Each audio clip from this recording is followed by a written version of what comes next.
Good evening, everybody, and welcome into another episode of New England Sports Weekly. And for those of you who have joined us live, hello and happy Wednesday night, everybody. And depending on if you're listening on the podcast, a great morning, good afternoon, or good evening as well to you too, whenever you've decided to listen to this. I'm happy you've joined us as well. It is going to be another jam-packed show of New England sports as we are into the first week of football. So we're going to be heavy into the Patriots, heavy into football. Of course, we'll touch on some other New England sports here as well. But it is going to be a very fun show, as I'm sure all of you probably spent last weekend just hopped up on the couch with your snack of choice, your drink of choice, and just huddling there for 8-10 hours. And if you're watching pregame, whatever, 12-14 hours, just staring, just burn out your eyeballs for football. But it is so good to be back with football. It is so good. Although the Patriots did not have such luck. it was better for us sitting on the couch, being able to flip around, but it was not good. It was not good. We will definitely get into that here as well as some a little bit of a fantasy football start sit advice, as well as the big bet of the week. We will get into that as well. And without further ado, we will get into the out of the box segment, still brought to you by me. And as we lead things off, I'm sure as you know by now, the New England Patriots are 0-1 after continually struggling down in Miami. They are just awful. And they're one for their last 4 or one for their last 5 against Miami. They haven't won against Miami since Mac Jones has been their quarterback. I believe the last time they beat him was Cam Newton's home game against the Dolphins, if I believe correctly. And the Patriots haven't won down in Miami since 2019 in Tom Brady's last season. And remember, that was the Antonio Brown game, where it was his one and only game in a Patriots uniform, caught the one touchdown for 54 yards. But that has been a house of horrors for New England. And I don't use that term lightly. It has been absolutely dreadful. Bad. And of course, it looked as though things might get even worse for the Patriots, because Mac Jones, after the game, was not made available for his media portion of the game, because usually quarterbacks will speak after the game. But he was escorted to the trainers' room where they did some x-rays after the game, which did come back negative, but the reports right after the game weren't great, as you heard that Mac Jones had a back injury, and you were fearing the worst there, because you did see him take a few big hits early on in the game. Of course, the one that he got hit from his blind side on the left after just Trent Brown just laid the pass rusher, and Mac Jones absolutely got smacked. So it was not good. And then he also had that one later, late in the third quarter, early in the fourth, where he got high load pretty bad. And that, I think that was the one that he admitted was the one that really gave him the what ended up being back spasms. So, and the good news is this afternoon, all the reports that you see out there are pointing towards Mac Jones being A-OK and ready to go for this weekend versus the Pittsburgh Steelers. And then, of course, other news that came out in the last couple of days is that the only Patriots to score a touchdown was Ty Montgomery, and Ty Montgomery is heading to the IR. So the one offensive bright spot that you had that was actually able to get you anything going offensively is now on IR. Now he's not on the season-ending IR, but it'll be interesting, because that was one of the guys that you thought was going to take over some of the James White role on this offense, along with Obviously, of course, Ramondre Stevenson, who is one of the better pass catching running backs on this team. But it was a little bit of a downer because the Patriots are not exactly bereft or full of pass catchers. They are lacking. So to see Ty Montgomery go on the IR is not great. But it'll be interesting to see how they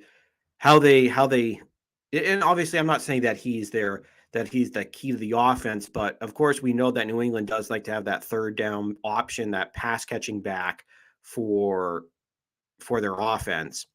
And he will be on the injured reserve with a knee injury, and that's per Field Yates of ESPN.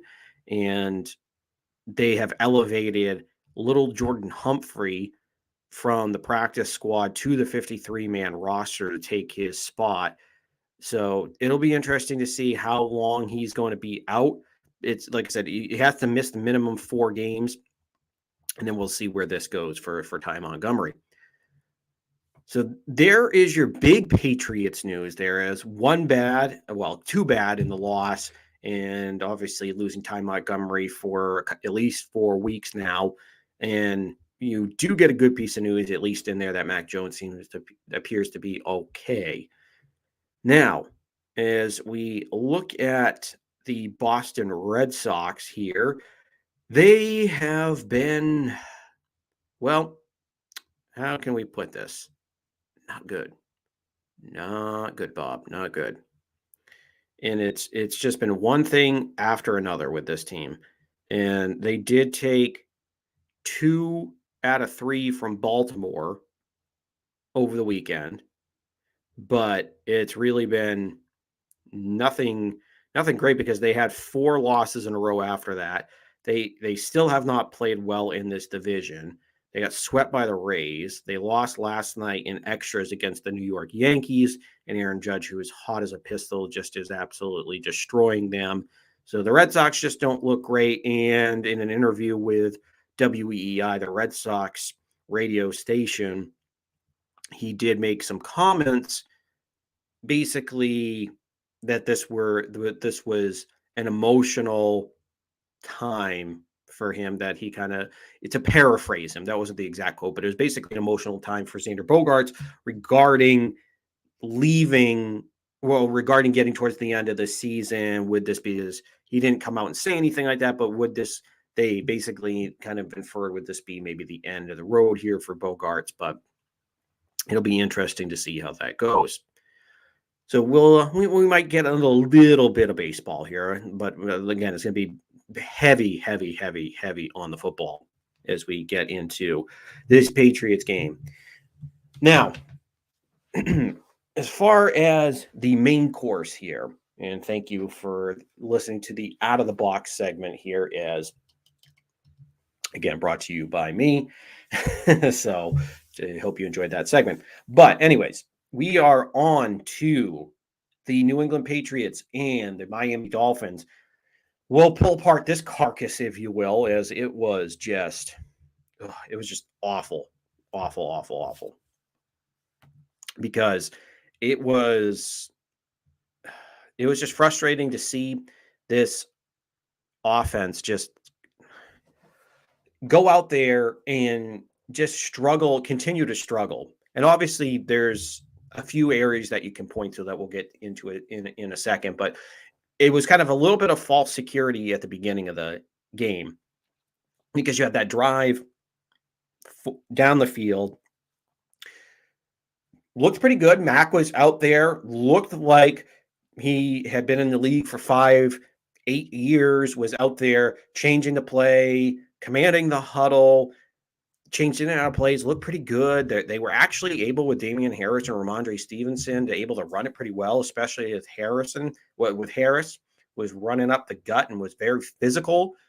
And Mac made his first 3 passes, and then on the, what was it, a 25 plus yard pass that he went for Devontae Parker in the end zone. I mean, I don't. Some people, oh, it was a little underthrown, but of course, the big thing there was the missed pass interference call, and I am going to stick by that was a missed pass interference. He was pulling the jersey and the pad on his left shoulder. You could clearly see it, but they didn't call the PI, so that was frustrating. And of course, it bounces off the first corner and into the second corner. That's one of those. That's one of those interceptions that you kind of just put at the feet of well, I wouldn't say completely at the feet of the wide receiver. That's a 50-50 if I'm saying so there, because Mac didn't make a horrible throw, but Parker got held and it should have been called. But it was a good first drive, but then after that, it was all downhill with penalties and, of course, the strip sack of Mac Jones, which was in deep in their own territory. And all of Miami did was what they were at the Patriots 11-yard line or 10-yard line, whatever it was, after they downed the punt. And of course, Miami brings the rush.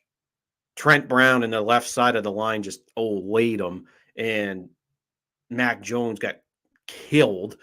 And out comes the ball, and of course, after Miami recovers the fumble and walks in for a touchdown. It was not pretty. And then, of course, as we talked about, Mac ended up throwing the one pick. He had the two fumbles, and the two fumbles were just a lack of protection from the offensive line, and in the worst way possible. They just seem so discombobulated on that offensive line. It's not even funny. And then not to make matters worse, but I mean, you didn't really have any great production from any wide receivers, and the streak continues that there's no New England wide receiver with 100+ yards. So it's just there's no explosive playmaking. I mean, Jacoby Myers was banged up, but he actually did look pretty good. He made a couple nice sideline catches. He was able to help the Patriots move the chains at times, but just not enough consistency. But again, that's not on Jacoby. It's more the team as a whole just being, like I said, discombobulated. And it was just so frustrating because it was the most basic vanilla offense I've seen a Patriots team run in a long time, excluding the if you take away 2020 when you had Cam Newton, this Patriots offense is one of the most pedestrian looking, at least in week one, that I've seen in a long time. There was no, I'm not saying you have to run a gadget play every 5 plays or a jet sweep or play action every 3 plays, 4 plays, 5 plays, whatever it may be. But it was just so vanilla and predictable that it was just so frustrating to watch. You could, and not to the fault of some good players that are out there. Because like I said, New England doesn't have at wide receiver or tight end one of those guys that you're going to be like, wow, this is 2010 through 2016 Rob Gronkowski, or we got Randy Moss in 2007, or Wes Welker or Edelman out there, where it's like you have to hone in on those guys, or else you're gonna eat your lunch often. And the Patriots just don't have a guy like that. They have a collective group that's decent, but if you had a Justin Jefferson, a Jamar Chase, an A.J. Brown out there, a stud wide receiver out there, or even a stud tight end that's out there, a George Kittle, a Travis Kelce, then of course that draws a lot of attention. But you just don't have that one guy. And to make matters worse, Kendrick Bourne, who I thought coming into this season, I thought very highly of. I thought this could be a breakout candidate here. And of course, we still got a long way to go. It's only week 1, so I don't want to completely slam on the panic button, but it was just that those were the frustrating things. What's happening here. And to kind of, we'll dig into the Kendrick Bourne thing here in just a second because that's even more frustrating. But to keep him in the doghouse, whatever's happening, you just have to take him out because he's one of your better wide receivers. And as soon as he came in, caught a 40-yard pass, and it was explosive, and you only saw that one little glimpse. But the rest of the offense was just stale most of the game. And disappointingly, I didn't, because I thought this might be a pretty good game for Ramondre Stevenson to get into and kind of get maybe a couple bubble screens out there and maybe with that zone running attack that I thought they were going to run, but they really didn't run too much of it, that he would thrive in this. And I wasn't going to say he was going to get like 200 yards or anything or something really outlandish, but I thought maybe you could get a nice output of get over 50 yards rushing, get probably 30 yards in the airs and get a touchdown out of him. So get 80, somewhere in the neighborhood of 80 yards and a touchdown out of Ramondre Stevenson, get a nice workload out of him and split the other carries with Damian Harris, and Harris gets probably like 75 yards on the ground. So I thought this would be a nice split between the two, but it really didn't materialize. And of course, later in the game, when you're down by so much, you're not going to run.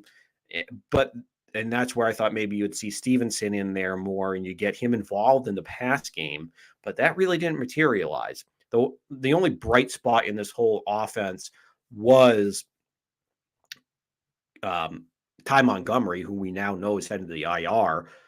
He caught that touchdown pass, literally rolled into the end zone and got his touchdown.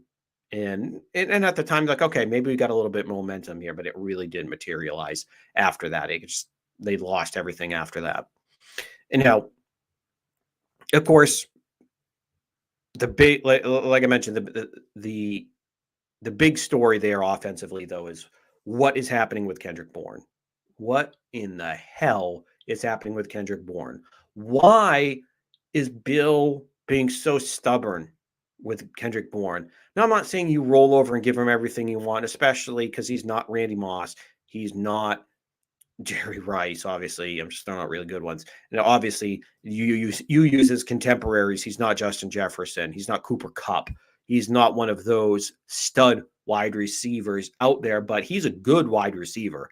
If you had a Justin Jefferson or a Kupp out there on your team, then I think Kendrick Bourne could really eat in this offense. But I mean, obviously, being like the 1A, 1B in a group of just number twos and threes, then that's where it's harder for him to really feast. But I mean, you saw him get open and you saw him make plays. And this is a guy last year had over 800 yards and 5 touchdowns and did make explosive plays for the Patriots. But for some reason, I don't think it's one thing that we can sit here in a pinpoint and say, okay, this was what exactly happened and why he's been sitting and missed a preseason game and didn't get in until the fourth quarter. I know that's the boring answer. That's okay. Where's the juice on this one? But I think this is just a culmination of a bunch of different things that's happened for him. Now, of course, you hear that he might have been, I don't know how late to a meeting before that second preseason game. It doesn't sound like it was really that late. Maybe very short, maybe like 30 seconds late, possibly, or a minute, but not very late at all. And then, of course, he gets into the fight in training camp with the Panthers before that game. And Belichick basically told him to take his shit and go home at that point. So it was just frustrating to see why he's not getting this playing time and just trying to piece everything together. Like, why is this happening? And maybe, and in my best estimation, along with all those things, I think where it all stems from is just where they changed this offense over. And I think at the beginning of what was it, mini camps or back in May, early June, where Kendrick Bourne was quoted as saying this offense is dope. Now, maybe you look back at that and maybe that was a sarcastic comment from him. But I mean, it looked as though, because he seems to, from all the reports, he seems to be one of the nicest and kindest players that's on this team. But it just seems like he's not happy with the reduced role that it seems like he's getting. Of course, now with Patricia, you saw in this last game with Jonnu Smith and Hunter Henry running those 2 tight end sets, and whatever you want to term little Jordan Humphrey as, if he's that hybrid wide receiver slash wide tight end that's just going to catch. But so you're running a lot of those sets with 2 tight ends now. And of course, that's going to limit the amount of receivers that you're going to have out there. So it was, I can see where that frustration comes. And obviously, that's probably boiled over into all the other things that have happened over training camp and the preseason. And we get early in the first game of the season here. But why? Why keep him out this long? This wasn't Wes Welker foot jokes. And I mean, honestly, I wouldn't have benched him for that. I probably just would have brought him in the room and be like, come on, dude. What are we doing? You're going to play, but what are we doing? But if we go back to obviously Kendrick Bourne, it just irritates me why you would continue to punish him for something that just seems so I guess not trivial, because I guess it is your job if you're not out there kind of performing, and it's up to him to perform. But for something that's not as serious, when you've seen Belichick punish other guys for more serious behavior, and it's just frustrating to see what's happening to Kendrick Bourne, and even there are some reports from him, very very respected Patriots beat right, or I shouldn't say reports. Let me wind that back here. I should know better from going to school for this stuff.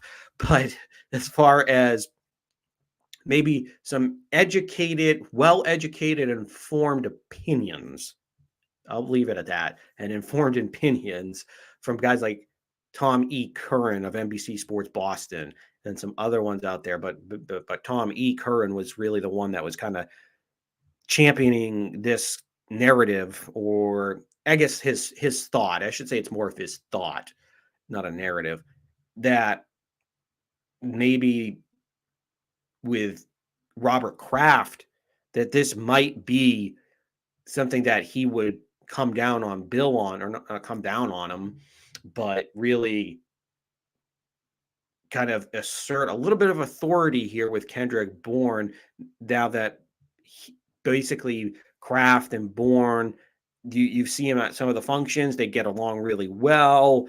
And it seems like Kendrick Bourne is loved by a lot of people here. But obviously the main reason is that Belichick spent a lot of money on that free agent crop last year. And one of those free agents was bringing in Kendrick Bourne, who again performed very well last year. So if you're Robert Kraft and you want to know what the hell is going on and why one of your big time acquisitions, if you want to put air marks around big time, but whatever, one of your acquisitions from last year who produced is not getting playing time, and why there's some stupid doghouse that he's got putting in.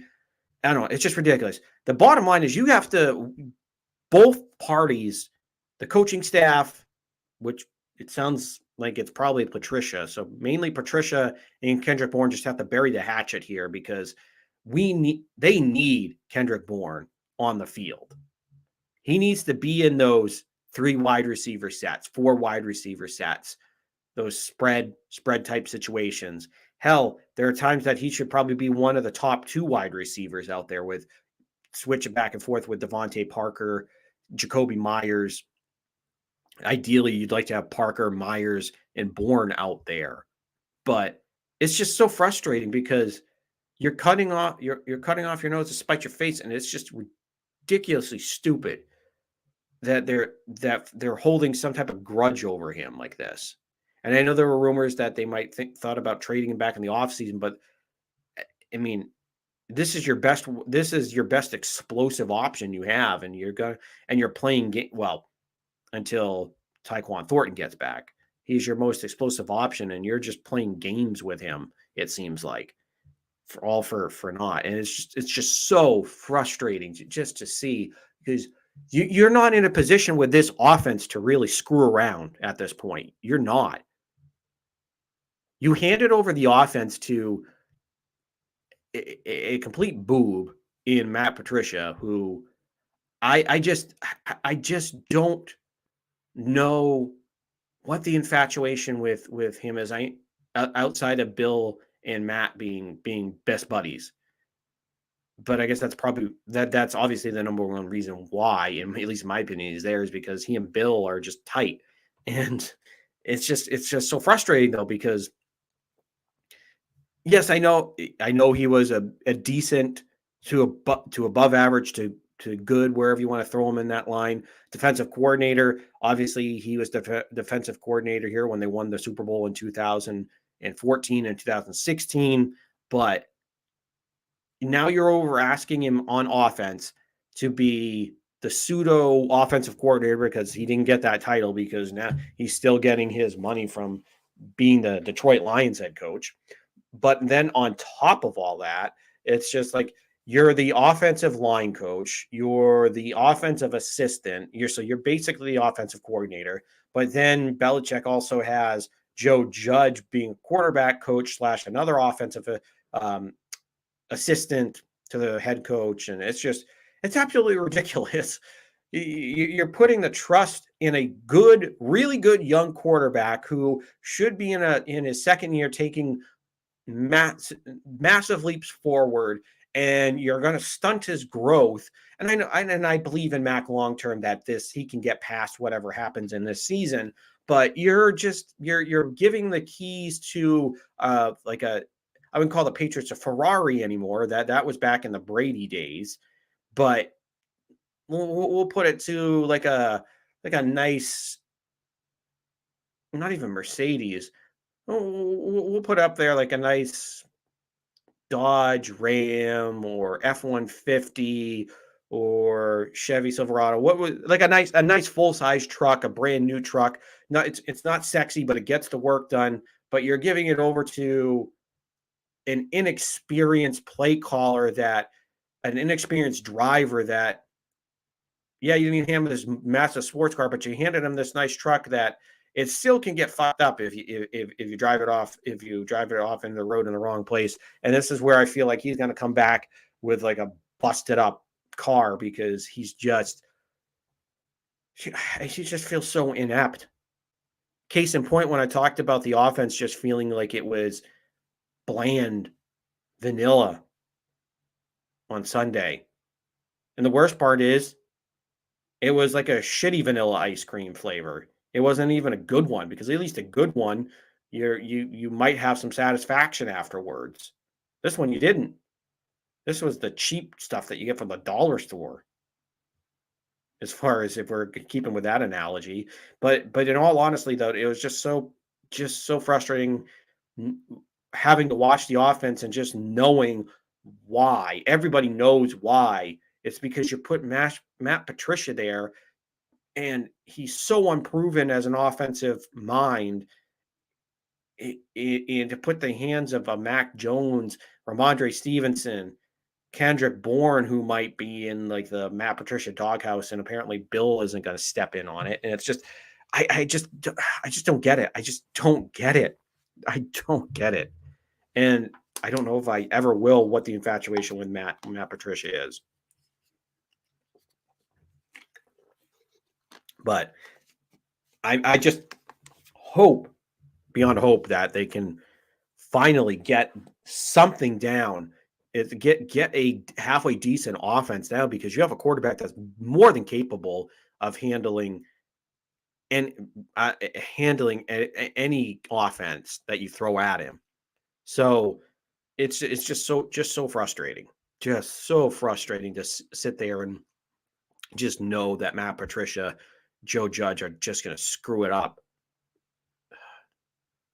And I know Belichick, it can override this, so that's just the hope there, that Belichick kind of puts everybody back into their place. But I just don't know. It's just so frustrating, so frustrating to watch this unfold. Now, not to be all negative here, but one of the positives, at least coming up with the Patriots, is that they did play pretty well on defense. I will give them that. They played pretty well on defense. They faced a pretty good offensive core there, as far as with, you have Tyreek Hill, who they just acquired in the offseason. You have Jalen Waddle, who was their first round pick last year. You have Jasecki, who didn't do too much, but then you also added Chase Edmonds and Raheem Mostert to this squad that are not just like physical pounding, just old school running backs. These are your shifty, small, not super small, but these are your more speedy, shifty running backs that they were able to have good production in Edmonds in Arizona and Raheem Mostert when healthy out in San Francisco. But they were able to hold down the fort, if you will, especially with the wide receivers for most of the game. Now, obviously, Jalen Waddle had that one big play, the touchdown catch at the end of the first half, and then started to break out a little bit in the second half.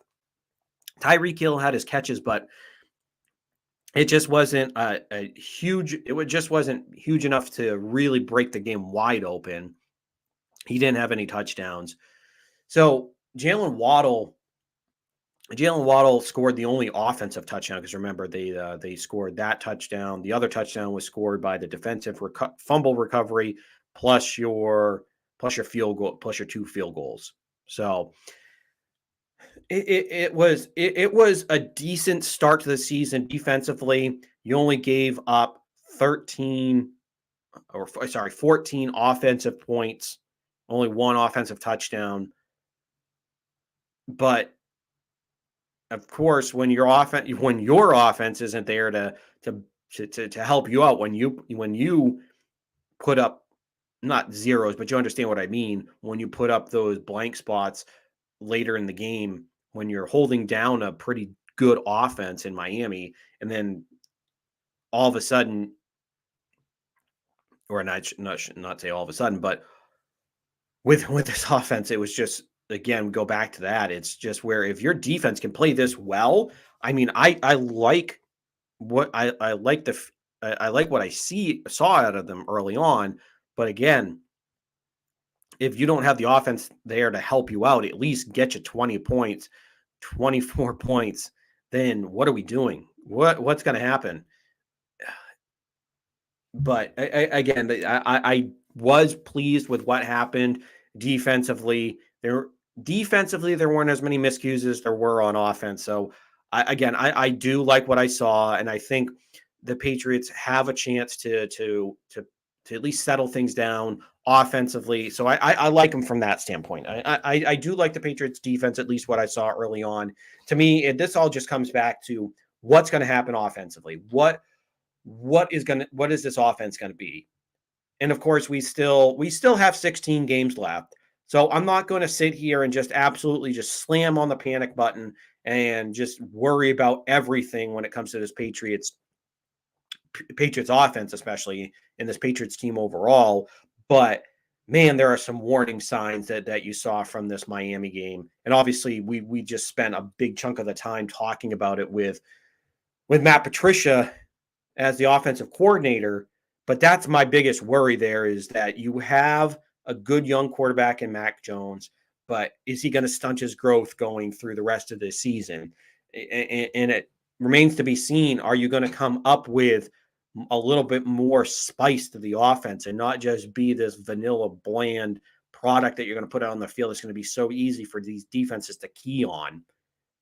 And I just don't have that game just zap some of the confidence that I had going into this season because I figured that they would probably lose down in Miami, but I thought this would be one of those 27-21 losses that you have down in Miami, 28-21 losses, down by a touchdown, down by 6 points. But at least you might see a little bit of continuity in this offense, but you didn't see that. Like I said before, they really after that first drive was just so frustrating and discombobulated that when you look down the road, they do play Pittsburgh, who we'll talk about here in just a moment, and then obviously you have to go home. Your home openers against Baltimore, who did beat the Jets up. And that's obviously going to be a team that's going to run it down your throats and use play action there with Lamar Jackson. And of course, then you have to go to Green Bay. before the schedule lightens up just a little bit when you get into week 5, when that is the Detroit game, then you have Detroit, Chicago, the Jets, Indy, and then the Jets again. So you have a stretch there where again you have some softer games, but still you don't want to get there. You don't want to be 0-4, God forbid. You don't want to be 1-3 and trying to struggle. And then the other part of this is that if you lose to Pittsburgh this week, you go 0-2 in the conference. Now that's going to hurt you if you're trying to get a wild card spot, because obviously, let's say Pittsburgh has the same record as you, or Miami has the same record as you. They get the tiebreakers for beating you. And obviously, this is without playing the second game against Miami and then having to throw in some other ones.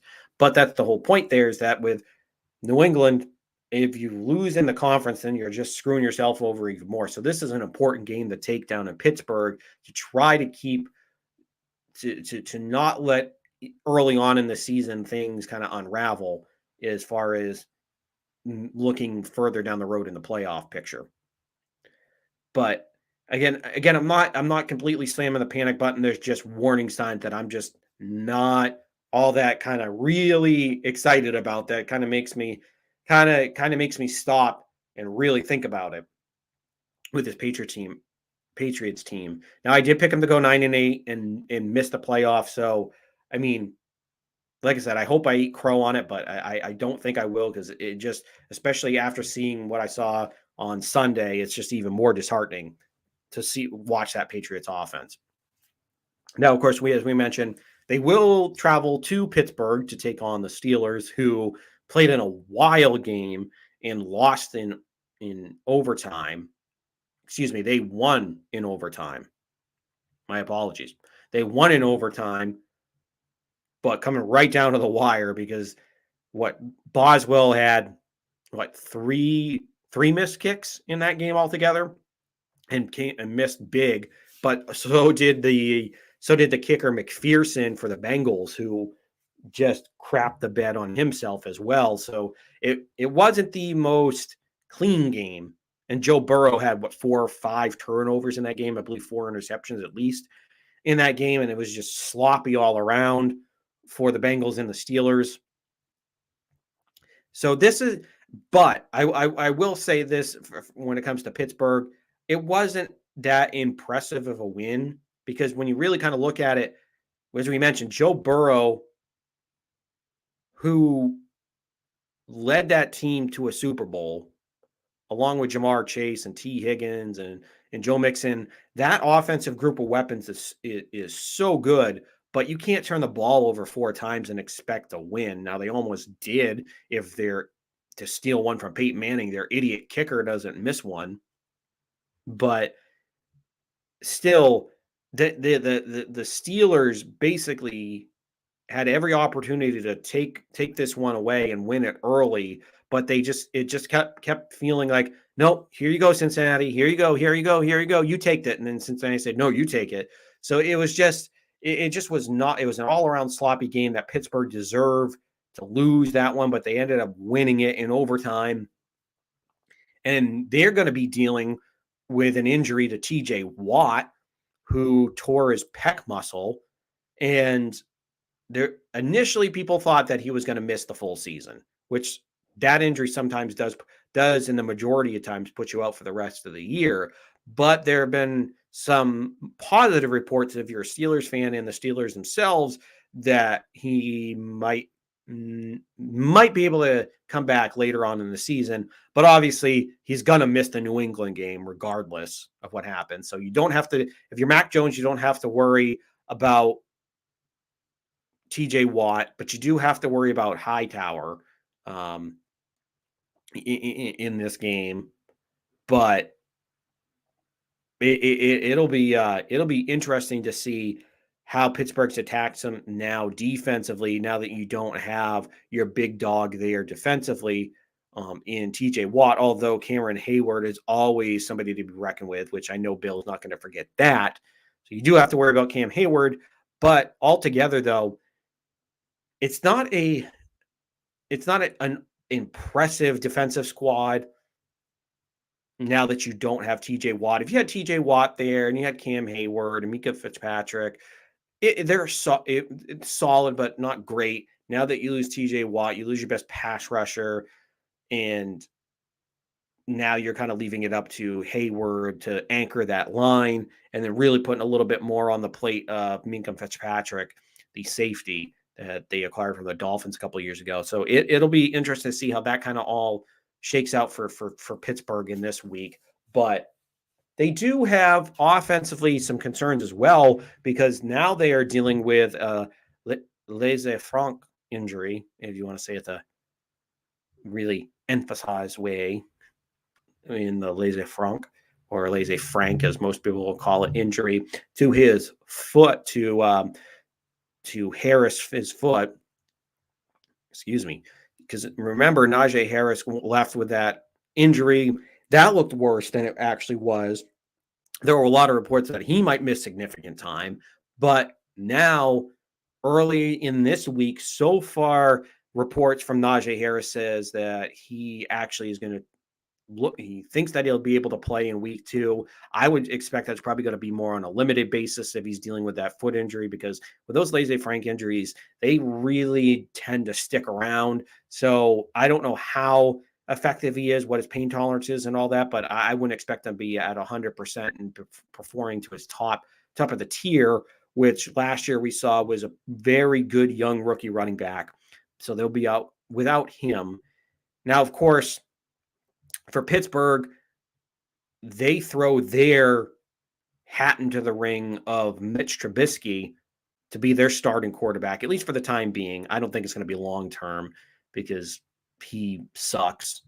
Yeah, I know he has his times where he's good with his short to intermediate accuracy, but still, we're talking about a guy that just mentally isn't there as far as when it comes to quarterback. I'm not saying anything about him outside of football. I'm just saying he's just you can see it. It's more he doesn't get the ball out quick enough. There are just times where it's frustrating watching Mitch Trubisky, and that's going to be the difficult part of your Pittsburgh whatever they decide to do. You have Kenny Pickett waiting in the wings there, and I honestly thought it looked like Kenny Pickett might have won that job, but they did give it to Mitch Trubisky, who has a low floor, low ceiling at quarterback, but they did decide to go that direction with the veteran. So we'll see how that goes. Now, of course, Pittsburgh does have a nice stable of wide receivers in Deontay Johnson, who's the consummate professional and still young, still very young, and signed his extension in the middle of training camp. So he ended that. So he's back out there. He's dealing with a little bit of a shoulder injury, but he was out there playing last week and looked pretty decent out there. Now, of course, we have the preseason sensation and George Pickens, who I really, really wish was in a Patriots uniform. That was the guy that I wanted them to take in the second round, but we have Tyquan Thornton, who, like I mentioned, in the preseason until he got injured, actually was making plays and looked like Belichick might have cracked the code for rookie wide receivers finally in the early rounds. But that will have to wait at least another 3 to 4 weeks here at minimum, but it'll probably be 6 to 8 weeks minimum. So, and of course, we can't forget about Chase Claypool as well, who had a sensational rookie year in 2020, but it's been up and down over the last year plus with Chase Claypool with his offensive output. But again, that is a guy that has done it before in his rookie campaign, so we know it's in there. So they have a pretty solid group of receivers. They have Pat Freiermuth at tight end. So this is where, with the Patriots, I do feel good about what happened with the defense, because you had to face in my opinion, a better wide receiver duo and tight end out there in Miami with Waddle and Tyreek Hill. Now, like I said, Deontay Johnson, I think, is criminally underrated in the NFL. We're talking about a very, very good possession. Well, I wouldn't even call him possession because that's kind of underrating his speed. But we're talking about a very good receiver who's a great route runner, especially in the short and intermediate routes, and can shine at times in the deep routes. Now that's not his specialty, but he is a very good when you need to move the chains. And hell, he's even good in the end zone and the red zone as well, getting those touchdowns. But he's a very criminally underrated wide receiver one in this league, and he's going to be very low on lower on those tier of number ones, but he's still a very good wide receiver. I would take him in New England in a heartbeat. So he's good, but still not at the level of Tyreek Hill or Jalen Waddle, or at this point in time. Well, depending on what you think about he might be. He's probably ahead of Waddle. I'll let me reverse that. It's Hill, Deontay Johnson, and Waddle. But again, you have a rookie in Pickens who obviously is unproven in the regular season at this point. So you got to put him lower down. So again, you faced on paper better wide receiver core and defensively, and were able to hold them down pretty good. Like I said, they only scored the 14 offensive points of the game and only the one touchdown. So it'll be 13 points, only one offensive touchdown. So it'll be interesting to see how the New England defense does against this team. And of course, you're going up against Mitchell Trubisky, and Mitchell Trubisky is a turnover machine that is just going to lay up a duck. He did, to his credit, he didn't throw any picks last week against the Bengals, which was surprising that it was Joe Burrow that was the turnover machine in that matchup. But it will be interesting to see how the Patriots decide to attack Mitch Trubisky, because this isn't Mitch Trubisky of Chicago, where he only had Allen Robinson, and then for his last year there, he had a rookie Darnell Mooney. Before last year, when Mitch Trubisky was basically benched for, well, technically he was there for the second year of Mooney, but you know what I mean. As far as being the starter in year two, he lost that job to Justin Fields, basically. So we're talking about a Mitch Trubisky who isn't great, isn't completely horrible, but isn't great. But he's not the first guy that I would pick off the pile if I needed a quarterback by any means.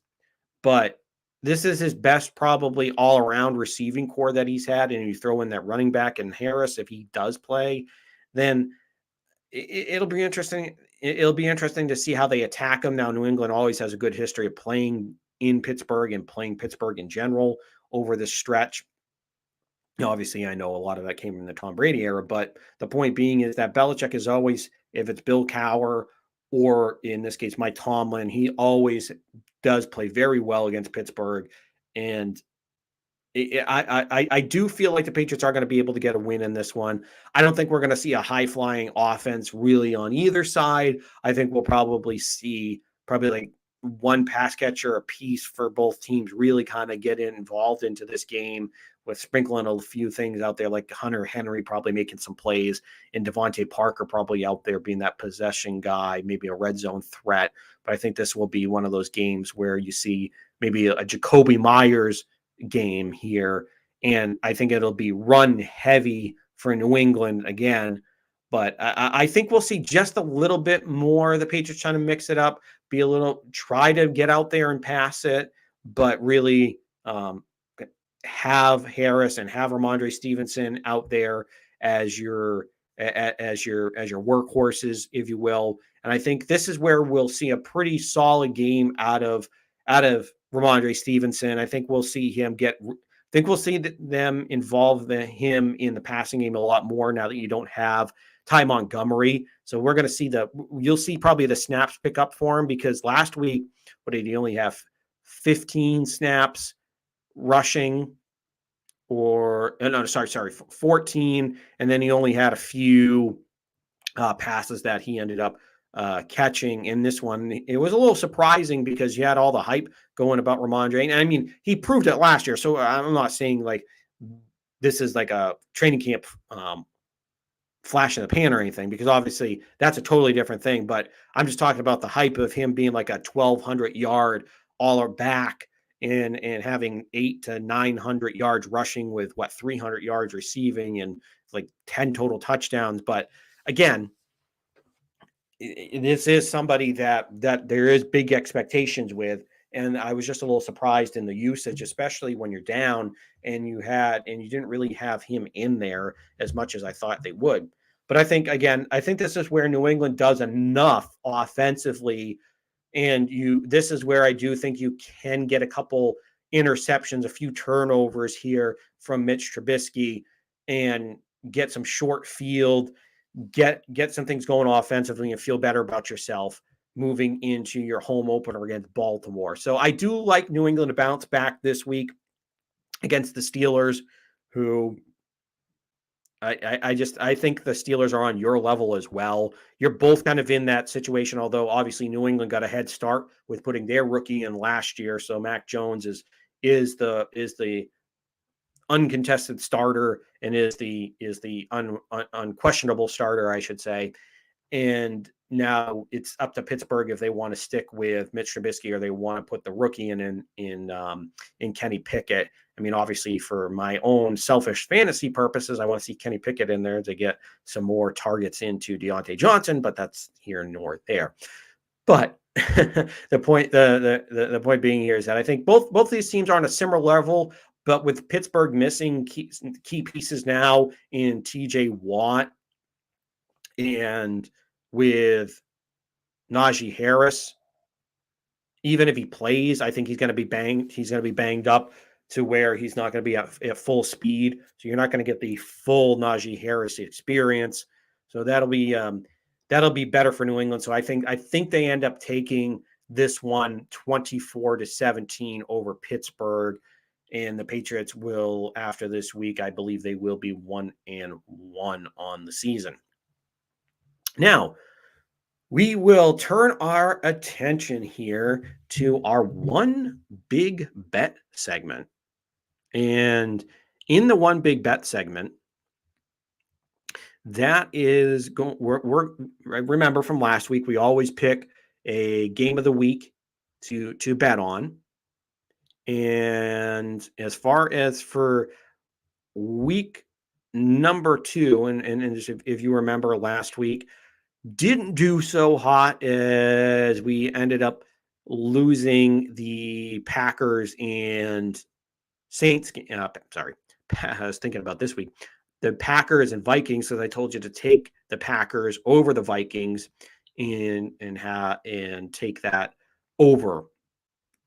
Now, of course, Aaron Rodgers definitely is missing Devontae Adams in that matchup, although A.J. Dillon did look really good in that matchup. So I like I told you, don't bet the house on it, but that was one of those bets that I thought I felt comfortable with because I thought maybe Aaron Rodgers has a little bit of chemistry with Romeo Doubs. You have two really good running backs, and I thought, yes, it would be the Justin Jefferson show, which it was, but man, they really kind of dominated him as far as the Vikings dominated the Packers, and they weren't able to get anything going offensively. So there's something for you, Patriots fans. Don't be totally depressed here, because you have one of the all-time greats in Aaron Rodgers, who absolutely struggled himself in week 1. And obviously you have more confidence that they're going to be able to turn it around because you have Matt LaFleur, a really good offensive mind, and this goes without saying, you have one of the best all-time quarterbacks there in Aaron Rodgers.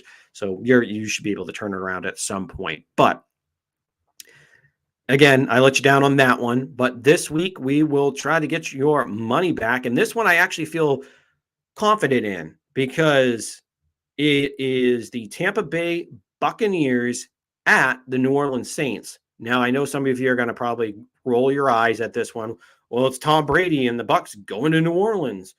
Shouldn't you be taking the Buccaneers? Nope, because in the Tom Brady era, they have struggled going into New Orleans. Remember, Brady's first game as a Buccaneer was against the Saints, and they struggled in that game against the Saints. And last year they struggled going into New Orleans. They lost in New Orleans. So this is one of those ones that actually I like taking that. And thanks to our friends at DraftKings, I like the odds of the plus 120 for the underdog Saints, and I will take the over because it's only 44. So I think this has a chance to be a little bit higher out of a scoring event here, because I this year the Saints actually have some good receiving options that are around Alvin Kamara, and that is Michael Thomas, who had the 2 touchdowns and the 50 yards. You have Jarvis Landry, who had over 100 yards receiving. And Jameis Winston actually looked solid. I mean, he had his moments out there where it looked a little shaky, but I mean, that's Jameis Winston. But again, remember, this is the Jameis Winston did have over 5,000 yards and 32 touchdowns, but did have 30 interceptions his last year in Tampa Bay. So there is some talent there. And again, the Bucs, for whatever reason, always struggle in New Orleans against an inferior team. So I think this is where I feel comfortable taking that plus 120 for the New Orleans Saints and the over of 44 points for the Buccaneer for this Bucs and Saints game. And if you want to make it a same game parlay, you can even look into that and adding in one of your touchdown scorers and get some pretty good odds there, because even as just a two-way parlay, it is plus 311. So I do like those odds. So that's going to be my big bet of the week, is the New Orleans Saints over the Tampa Bay Buccaneers, where history would tell you that in the Tom Brady era of the Bucs that they struggled down in New Orleans. So I take the Saints plus 120 and the over. Now, as we mentioned, it's also fantasy stardom and situms this week. So as we get into fantasy football here, we talked about briefly in that Packers game, as we mentioned in our betting segment, that A.J. Dillon had a pretty good game last week against the Minnesota Vikings. And last week he was targeted 5 times, caught 46. He had 6 targets, with 5 receptions for 46 yards. And ran for 45 yards on 10 rushes and 1 touchdown. So, of course, especially if you're playing a PPR league, that was a really good day. He probably got you over 20, just around 20 points or just a little over. So he was out targeted. He out targeted Aaron Jones by 1 pass. And he seemed to be the more effective runner on the ground. Not that Aaron Jones was bad, but just A.J. Dillon looked like the better back on the day. And this is where I really think it comes to Matt LaFleur and Aaron Rodgers really telling the truth when they have running back 1A and running back 1A between Dillon and Jones. And this is a juicy matchup against a bad Chicago team, where I think he can get some good yardage here, play pretty well against this Bears team, and put up some points here for you. And this is where I think I don't know this week if he out targets Aaron Jones. I think it might be flipped this week, but as far as the targets go, but I still think he probably catches 3-4 balls this week. And this is where I think he outrushes Aaron Jones on the ground. This is where I think he slices and dices Chicago, where I think he gets 75 plus yards for you and add in a score. So I think overall, give him 95 yards and a touchdown, 95 yards total and a touchdown for you. So I think this is where you have a pretty good output here from A.J. Dillon. And so this is where I think this is you have to start in this week against Chicago. And those are my kind of estimates on a lower end of the scale for A.J. Dillon. But I honestly think that A.J. Dillon really could be start over Aaron Jones at running back, and maybe you switch Aaron Jones to a wide receiver if you're Green Bay, just from the standpoint that you need a number one target. But I mean, I know that's kind of thinking outside the box, but two very good running backs in Green Bay. Don't get me wrong. If you have Aaron Jones, I'm not saying to panic and sit him. I'm just saying with this superstar committee, if you will, where it's 1A and 1A, I love Aaron Dillon against this against the Chicago team. So I think you have to start A.J. Dillon against the Chicago Bears. Now, another must start this week is going to be the running back for the San Francisco Giants. Thinking about baseball. For the San Francisco 49ers, and that is Jeff Wilson, who is now going to be, at least at the moment, the running back one for the 49ers. Now, they said that they're going to play the hot hand, which, again, this could, later on in the year, this could be more of a concern. But I think for this week, they're going to go with the more proven commodity with Jeff Wilson here for the 49ers, who's going to fill in for the injured Elijah Mitchell, who's going to be out at least 8 weeks, it looks like.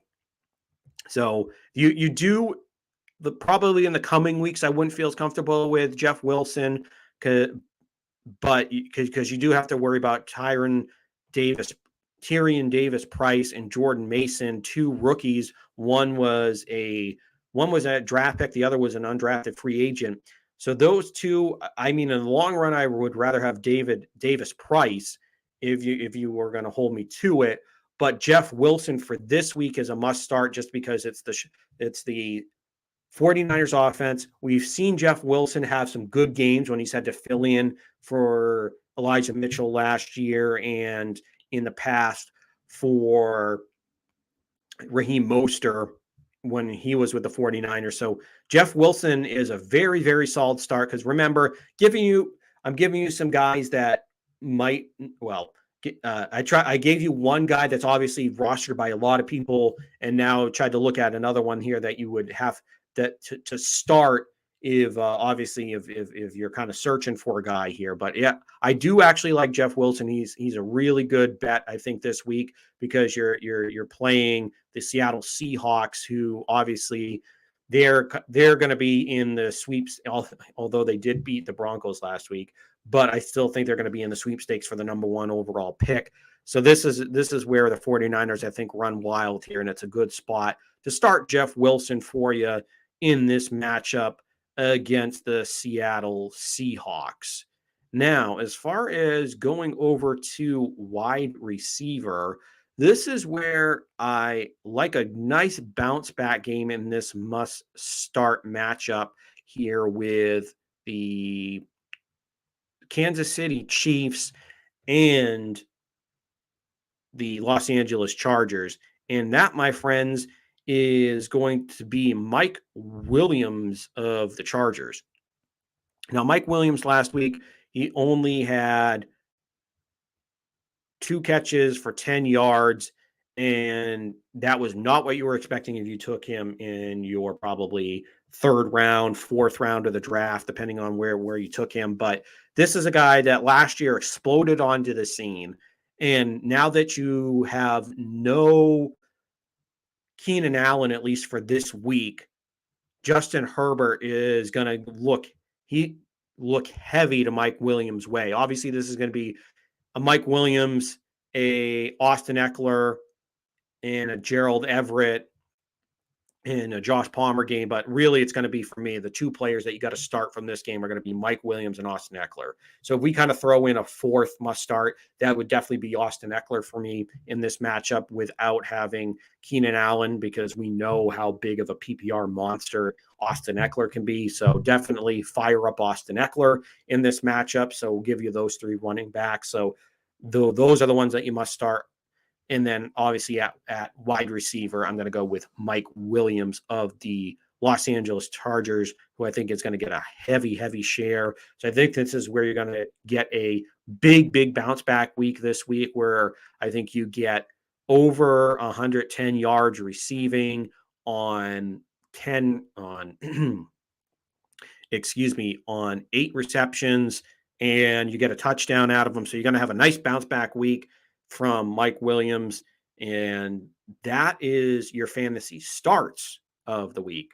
So if we flip things around, we got to look at some of those ones that you should probably stay away from. And this one's going to hurt a lot of you that probably took this guy high in drafts. And that's going to be CeeDee Lamb. You probably took him second round, third, depending on your league, how deep it is, how shallow it is. But CeeDee Lamb is obviously a guy that you spent some high draft capital on for the starting the number one unquestioned wide receiver for the Cowboys. And the reason, and this is not to do with his talent, because I think he's a very good young wide receiver. I like him a lot, but this has more to do with the situation he's now put in because of Dak Prescott missing time with his wrist injury that he has, that he had to have surgery on. So I don't like CeeDee Lamb having to be forced into this situation with having his backup in Cooper Rush. So I just don't feel good at all with that. With that, obviously he's got to get a lot of volume. Don't get me wrong; he's going to be the number one target there. But you have Cooper Rush. It's Dak Prescott. Yeah, below the table, Cooper Rush. So, I mean, I just don't feel good about that. So this is where you want to sit them, and if you're in a dynasty league, you probably want to keep them, or even a keeper league, depending on how many keepers you have. You probably want to hang on to them. But if you're in a redraft league, no keepers, this might be where you might be looking to trade away from them too. So there's a little bit of extra spice when it comes to CeeDee Lamb, but that would be somebody that I would just want to stay away from is CeeDee Lamb. I just don't feel comfortable with that situation down in Dallas now that it's going to be a heavy run game. So, and I know some people want to bench Zeke now that it's, they're going to just box up on Zeke. Of course they're going to load the box, but I think this is where Dallas is just going to be. There's going to be so much volume there for Zeke and so much volume for Tony Pollard that those are going to be guys that you shouldn't worry about. That you shouldn't worry about starting. They're going to get a lot of volume. It might not be the most efficient volume. You might get frustrated one play. You see him gain 2 yards, and then he might rip off like a 6-yard or 7-yarder, get a touchdown. Or it might just be, you might have a couple series where it's 2, 3, another 2-yarder. Maybe you get an occasional 5, but by the end of the night, you have 95 yards, a touchdown, and maybe a reception or 2 for Zeke. So it might be the most efficient night, but at the end of the night, when the stats pile up and you get those fantasy points, it'll be a solid outing. So I don't think this is where you absolutely have to panic with Ezekiel Elliott when it comes to that situation. So I know a lot of people have kind of pointed out, maybe Zeke is going to be on my sit-em list because of this, but I'm going to tend to go the opposite way, just because it's going to be a lot of volume. Might not be the most efficient, but you're going to get a lot of volume that the stats at the end of the night are going to be fine. Now, another running back that people probably took a little higher in their draft, and this was one of my stayaways in the draft, and this was Cam Akers. As far as it goes, and Cam Akers was a no-show, an absolute no-show last week. Had 3 rushing attempts, 0 yards. Was targeted 0 times. Darrell Henderson, who was the one that I actually was higher on in this whole Rams running back situation, he was the one that if I was going to take a Rams running back, it was going to be Darrell Henderson. And so far, week 1, I was proven right. But this is a guy that I'm not touching with a 30-foot pole right now is Cam Akers. And not because he's not talented. This isn't one of those situations where it's a untalented back with a lot of volume that just gets it by default because the rest of the room is shaky. This is a situation where Cam Akers is a talented back, but he's just dealing with he just does not look the same with coming back from his ACL injury. And Sean McVay even came out and said Cam Akers needs to play with more urgency. So that's not good when your coach is out there questioning your urgency. I don't care how talented you are, but when you're not playing with that right sense of urgency, that right sense of, all right, we need to get this done. I need to make a play, play like my hair's on fire. And of course, you're still worried. The major thing for me though is still worried about this. It still might be too soon from that injury because we're still not a full year out from this. Remember, he came back early in that playoff run for the Rams and it did not look good. So it'll be that's a guy that I'm just not touching with a 50-foot pole at all. So if you start him this week or you put him in a flex, I warned you. You got fair warning not to put Cam Akers in that lineup unless you're absolutely positively in dire straits and you have to put him in at a running back slot or as flex. Then there's no reason he should be in your starting lineup.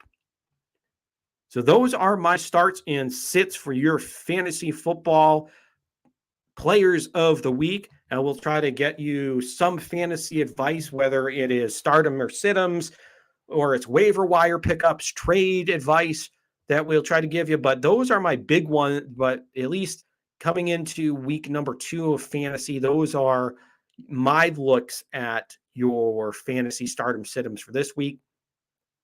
So we will definitely next week look into the Patriots and the Pittsburgh Steelers. We'll break that game down and, of course, get you ready and preview the Patriots and Ravens game, which is the Patriots home opener of the 2022 season. Of course, any news as far as anybody signing with the Boston, if the Red Sox make any early attempts to re-sign Xander Bogaerts or Rafael Devers before the season ends, or at this point, probably just wait till the season's over. Of course, there was some talk today about Aaron Rodgers, talking about football, about Aaron Judge and his free agency. There's been a little bit of scuttlebutt. Maybe the Red Sox should be in it or not. Whether that happens, maybe we'll get into that next week as well. Drop a little bit of baseball talk here, and of course, anything else happens in the Boston sports scene, we'll definitely dive into that as well. And always remember, every Wednesday night at 8:00, we stream the show live here on YouTube. It's usually about an hour and a half. And you can always like and subscribe to the show. And also remember to hit that bell for any notifications that we send out. And of course, you can join the live chat. And you can always send questions if you can't be in the live chat to the Twitter account at NE Sports Weekly, or my personal on Twitter and Instagram, which is the same at Sean_Met28. Send me any of your questions regarding the New England sports or just comments in general about the show or whatever you want to talk to me about. Sure, send me tweets those way or any IMs my way. And of course, if you can't make the live stream, remember you can get the show on Spotify or SoundCloud by searching New England Sports Weekly. All right, everybody. I hope you enjoyed the show tonight, and I hope you enjoy another great rest of your week and another great weekend of football coming up here. All right, until next week, have a good one.